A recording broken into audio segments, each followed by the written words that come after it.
Hello everyone, today in this video I will show you how to turn this rather flat sprite into something like this with 3D lighting effects.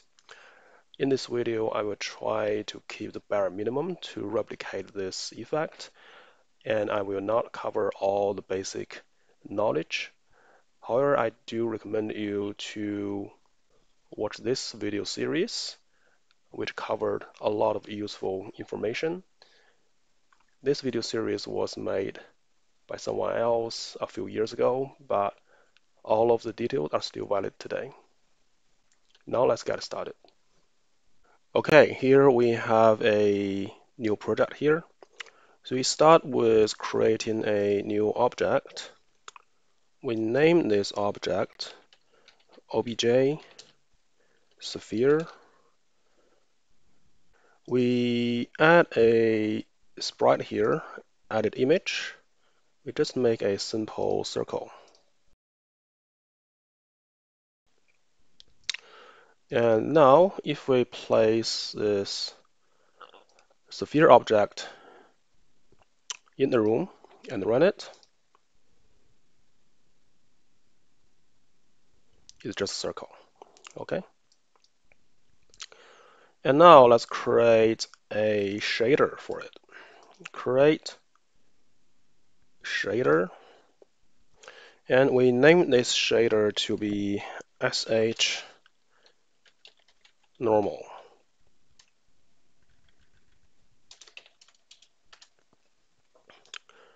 So it will give you a default code for this shader. The first one here, VSH, is a vertex shader, and we have this fragment shader. Okay. Currently, it doesn't do anything to our object. So in here, we want to make some changes so we can see this shader is actually working. What I will do is I will split this line here and assign it to a new variable. Say vec4 base color equals to this.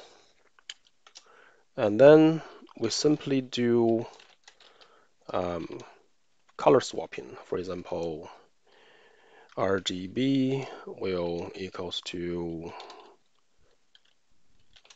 base color GBR.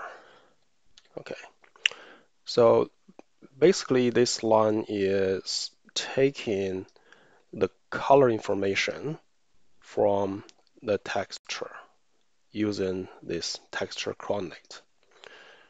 And basically this variable here contains the color variables RGB and alpha. And in this line here, we are assigning RGB value using the original BGR value. So that means the green channel now will be the red channel. The blue channel now will be the green channel. And same as the red channel become blue. Okay, so basically the color will change. And of course here, the GL flag color will be this swapped base color. Oops.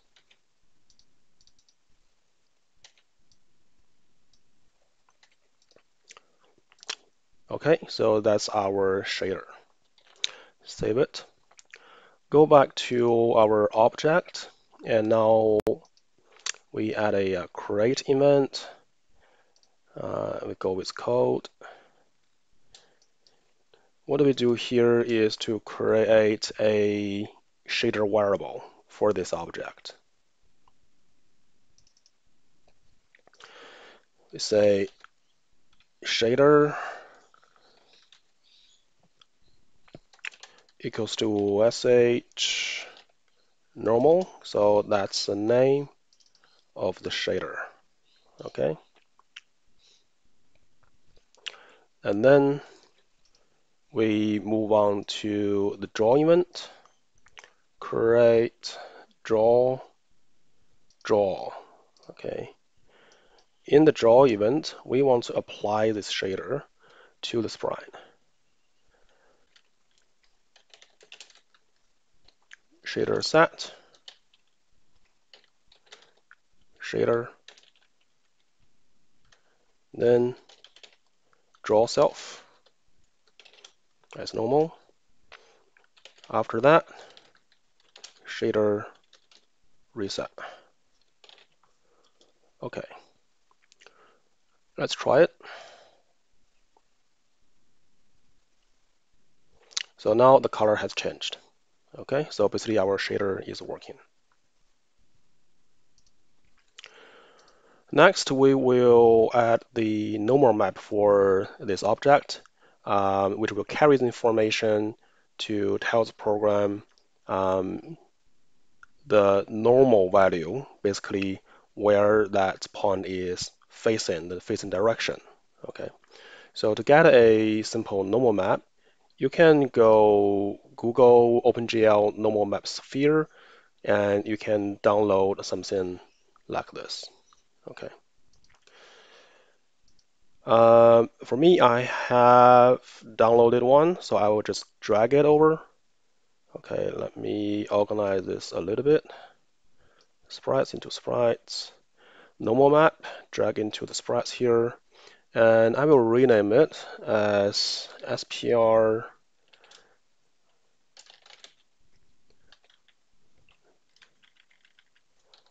sphere normal.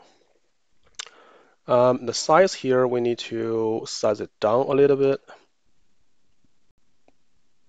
I won't keep the ratio. I want to make it 128 and 128. Applying. And also we need to match the size here just to keep things simple. 28, apply. These pixels are a little bit jagged, so I want to draw this circle again. Just add a little bit resolution so it will align with the normal map a bit better. All right, this is it. Yeah, for now, let's change the name as well. SPR sphere. Okay. Back to draw events here. So to apply the normal map to the shader before drawing, we need to create two surfaces. One to carry the original sprite image, and another one to carry the normal map image. Okay. So back to create, we're going to define some new variables. First, the normal map.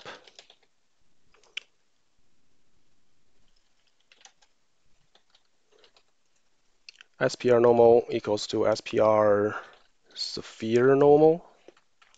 And then we define two surfaces. One for the base color and another one for the normal map. Okay, so to start with, they have no value assigned. We just say no one. Because in GMS, we need to manage service carefully to avoid memory leak. So here we only want to create a service when we need it and free up the service when we finished using them. Okay. Then we create a new event here. Say in pre-draw event, we want to create these services. So if this service does not exist, we create one.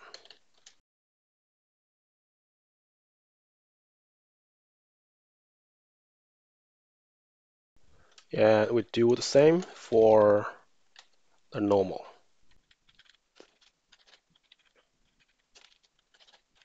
Okay. That's how we create a surface. And also before we forget, we want to free up the surfaces when we finish using them.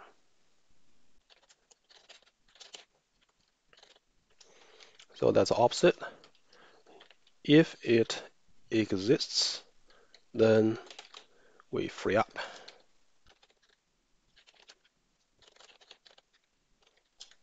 Again, same thing for the normal surface.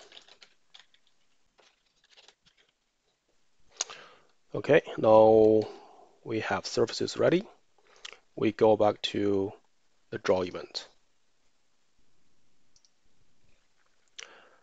So before we apply the shaders, we need to draw the base color and its normal map onto the correct surfaces. Okay, so first we want to draw the base color image, and then we want to draw the normal map image. Okay, and then we apply the shader. Okay, we set the surface target.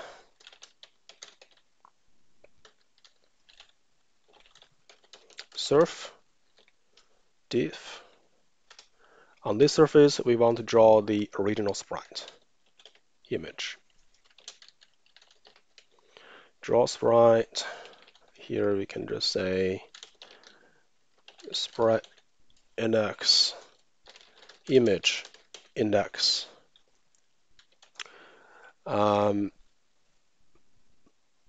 Coordinates, so just say 0 and 0 for now.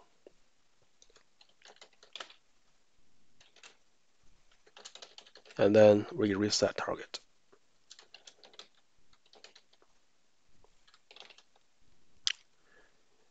After that, we do the same for the normal. Okay, change the diff to norm. But here we need to make sure we are drawing the normal sprite, not the object's sprite. Okay. Once it's ready, we can pass the normal map to the shader to process it when we draw the sprite itself. Let's add a comment here.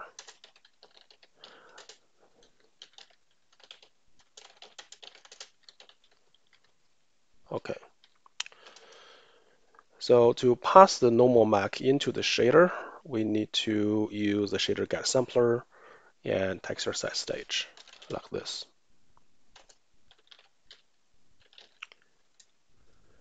We call it unorm just to say this will be a uniform variable in the shader. We're going to mention that later. Shader get sampler index. We need to specify which shader to pass to, and in the shader, how we're going to refer to this normal map. Okay, so this norm here will be the variable name we use in the shader. Then we pass the value to it. Texture set stage, and we want to pass to this value using the texture from the normal surface. Okay, so basically these two lines here is passing the normal surface to the norm variable in this shader. Okay, and of course, this normal surface carries the image defined in that sprite. All right, so that's what we need to do in the draw event. All right. We can draw self now, and actually we need to draw the surface. Okay, so comment the draw self, and we need to draw the surface instead.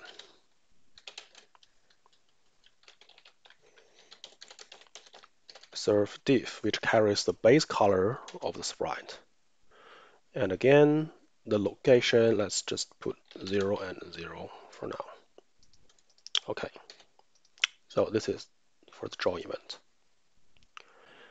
Now we can move on to the shader code. We're going to start working on this fragment shader. First of all, we need to define a variable to receive the normal map. Uniform sampler 2D norm. So this norm here must be the same spelling as what we put here. Okay. In the main function, the first thing we do is to get the normal vector.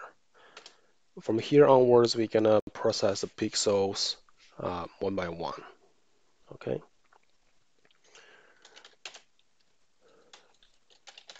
Define new variable, call it vector3 normal, and it's a normalized value from the texture.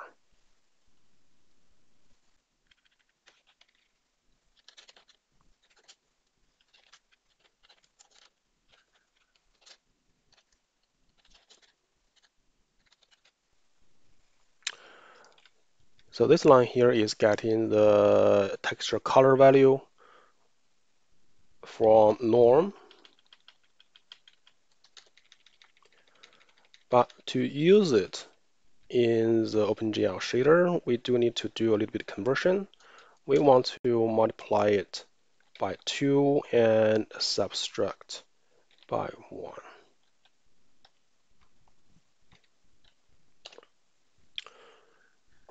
After that,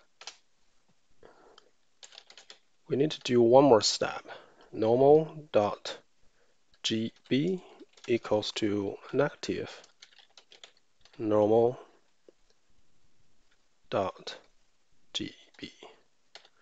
Okay, why do we do that?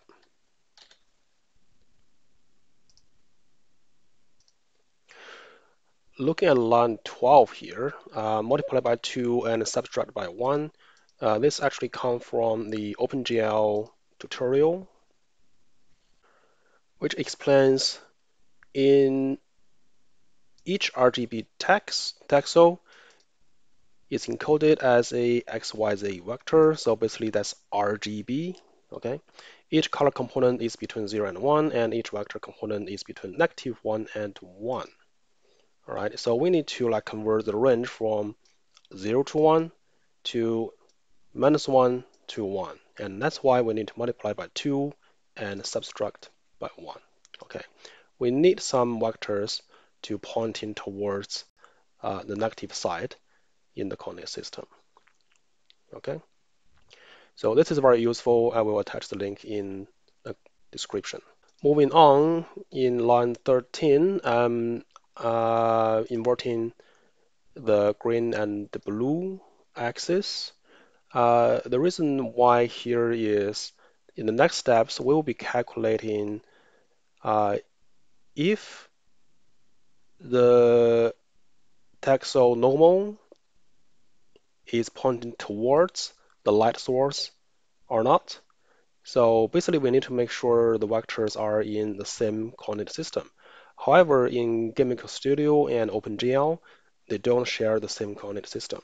In the normal map of OpenGL, what happens is the X is pointing right, Y is pointing up, and the Z is pointing towards outside the screen. That's a Z. Okay. However, in GameMaker Studio and many other game engine, the X is pointing right, the Y is pointing downwards, okay? And Z is going inside the screen, okay? So that's why we need to flip the Y and the Z, okay? If you remember, the normal map is using RGB to represent X, Y, Z as vectors. So when we swap GB, is basically what we are doing is to swap Y and Z. Okay. So from here onwards, when we pass a coordinate from the GameMaker Studio, for example, the light position, it will interpret properly. All right, moving on, we still need this base color. Let's add a comment here, which is also the diffusion. Just to keep the name convention the same, so I will rename base color to diffuse. Actually, I don't need this line anymore. So now let's make up a light direction, just for testing purposes. The direction will be three-dimensional. Although on a mouse click in a 2D game, you are getting a two-dimensional coordinate. However, you will notice when we change the z-axis, and it will still give more 3D effects. Let's call it light direction equals to a normalized vector. So we can just make up a random vector just to test it. Vec3, let's say 1, 1, and 1, and see how it works. So with the light direction and the normal of that texel, what we can do is do a dot production to evaluate the angle of the two vectors, one from the normal map and one from the direction with the light. So if the dot product is bigger, that means they are pointing at the same direction. And if the dot product is 0, that means they're vertical. If this negative number pretty much is on the opposite side, it's pointing the opposite side from the light direction. Okay, so let's get the reflection. We name float reflection equals to the dot product of the normal and the light direction. Okay, so as I mentioned just now, it is possible to have negative value, and here for anything less than 0 actually is it has no exposure to the light. In this case, we want to limit the minimum value to 0. Okay, in this way. Eventually, we want to apply the reflection strength to the base map. So what we can say is result will be the production from the diffusion and the reflection. Okay, and eventually the fragment color will be vec4 result.rgb and the alpha from the diffusion. We can still apply this V and V color in case later on you need to take colors from the vertices. Okay, that should be it. Let's have a try. We got arrows. Okay, we have some typo to fix here. So first of all, we need to take the RBG after we take the texture information. Okay. Second, when we calculate the result here, we only calculate in RGB because diffusion itself is a vector 4. It carries the alpha channel as well. And also here, diffusion, we have two typos here and here. Okay. Also, this RPG here is not necessary because result itself is a vector 3. Let's try again. Okay, so we have this sphere hanging at the top left corner, and you can see a little bit shading here. Okay, so pay attention to where the light direction is. So the light direction we put is 1, 1, 1. Okay, so 1 is x pointing the rightward, and 1 means y is pointing the downside. Okay, and z in this case actually towards inside the screen. So basically 111 here is used as the GMS room coordinate system. Okay, x towards right, y towards down, and z towards inside the screen. Okay, so if you put 111 here, the light source is actually somehow behind the screen. That's why this whole sphere looks so dark. And also you can see a little bit artifacts underneath here. It shows a little bit a very bright blue line here. That's because the normal map doesn't perfectly match with our sprite image.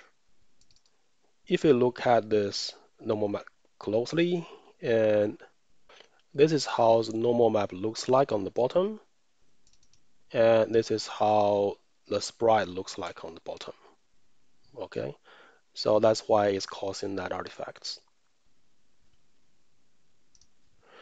All right, so first of all, I want to make the sphere to appear in the middle of the room. So I shouldn't put a 0, 0 here. I just use X and Y, which is the location where I drop the object to. Run it. So now the sphere is in the middle of the room. Okay. Second, I want to play with the light direction. If say we want the light to come from the top right, somehow 45-degree angle from the top, what I need to do is a positive X, a negative Y, and a negative Z.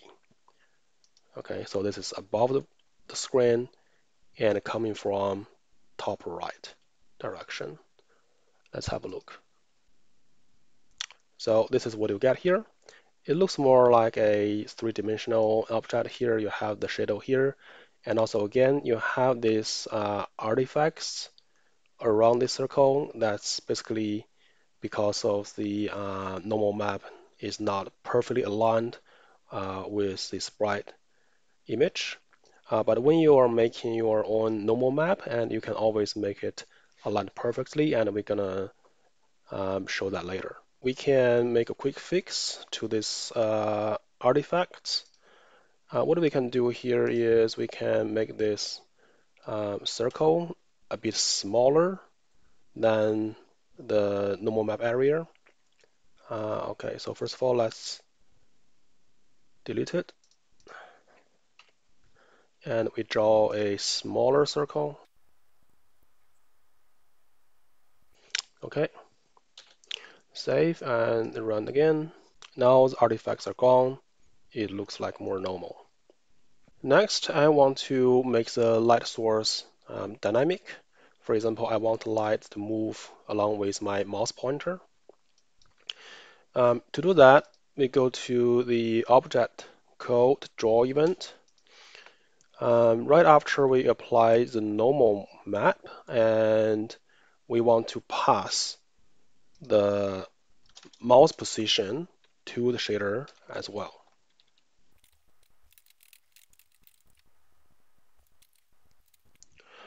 Like that. So basically here, first of all, we define a light position array to capture the mouse coordinate in the game window. The third element here will be the range of the light. Okay, so if the object is not in the range of the light, it will be in dark. Second, we define this variable to get the variable from the shader so that we can pass this information to the shader. So here we use a different command here, shader set uniform f array, so that's a float array. Now, back to the shader. In the shader, we need a new uniform here to receive the light information, so that's gonna be a 3-element array as well. Instead of using the hard-coded light direction, we need to calculate the direction using the light position and the current pixel coordinates. Here we don't have the pixel coordinate yet, but we can get that from the vertex shader. So in the vertex shader, we have a variable here called inPosition. So this inPosition here is actually the coordinate of the current pixel in the game world, or say in the game room. Okay. So now what we need to do is we need to define a variant variable here, variant vec2 vv position, and we assign the in position x and y to the vv position. All right.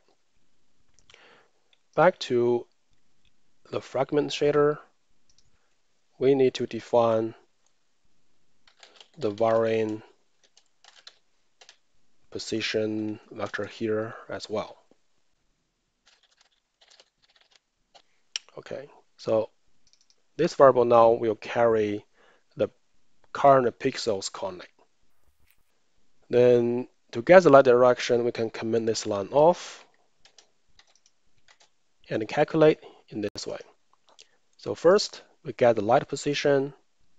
We create a vector 3 using the first 2 elements from the light vector. And the third element here, we're going to hard code it with -300 as its z-axis. Remember, the third element we passed in from the draw event should be the light range, not the height coordinate, not the z coordinate. And this value is going to be negative because the z coordinate is pointing inward screen. By making this number negative, we can force the light position to be always above the screen surface. In the next line, we are calculating the light direction using the light position and the current vertices position, x and y. Because this is 3-dimensional, we need to add a third element here. We just assume all the pixels are sitting at 0 height. Okay? And then there's no chance to apply it to the result. Let's try again. Okay, now you can see the light is flowing. The mouse pointer, it looks like more 3-dimensional. Okay. As you can see now, it only reflects the direction of the light, but not the distance of the light. Okay. So if I move my mouse further away, somehow the shade will change a little bit. That's because the light position is a 3-dimensional value, but it doesn't reflect the attenuation of the light intensity when my mouse pointer is moving away from this object. Okay, so that's because we haven't started using the light range in the shader yet. That's our next step. All right, next, back to the fragment shader. We need to calculate the attenuation of the light. First, we want to calculate the distance from this point to the light position. And we want to calculate attenuation in terms of like a percentage. So basically here, if the distance is equals to the range, then this value will be 0. Okay, and eventually we will multiply this attenuation to the result. So basically, if the attenuation is down to 0, that means it got all 0 color, which is black. And if, say, the distance is very close, for example, it's close to 0, and then this value will be 1, that means there's no attenuation. It will keep the same color as a diffuse map. Okay, let's have a try. You can notice that when my mouse pointer is further away from the object, you can't see anything because the object is in total darkness. And when you move close to it, and the object is lit up. Okay, so that's how the light range works in this case. All right, so now you have a usable light source, and you can make your object appear a little bit 3D-ish. At this stage, we still have some issue to resolve. Number one, when there's no light, you can't see the object at all.